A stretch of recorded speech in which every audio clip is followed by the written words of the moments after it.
అస్సలాము అలైకుం వరహమతుల్లాహి వబర్కాతుహు. దర్గాయి గఫారియా ఖాద్రియా కమలాపురం దర్గాలో మిలాదున్ నబీ సల్లల్లాహు అలైహి వసల్లం వేడుక. దేశంలోనే ఎంతో ప్రఖ్యాతగాంచిన దర్గా, కుల మతాలకు అతీతంగా నిలిచిన మన కమలాపురం దర్గాయే గఫారియా. ఇన్షాల్లా ప్రతి సంవత్సరం 100 కంటే ఎక్కువ అసర్ షరీఫ్, తబారుకాత్, మిలాదున్ నబీ సందర్భంగా దర్గాయి గఫారియాలో ప్రదర్శించబడుతుంది.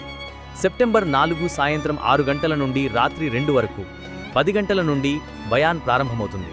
అందరికీ ఆహారం మరియు నీరు ఏర్పాటు చేస్తారు. సెప్టెంబర్ 5వ తేదీ ఉదయం 9 గంటలకు జూలుస్ అష్యానాయి జహీరియా నుండి దర్గాయి గఫారియా వరకు ప్రారంభమవుతుంది. అందరూ పాల్గొని ఆశీర్వదించవలసిందిగా మనవి.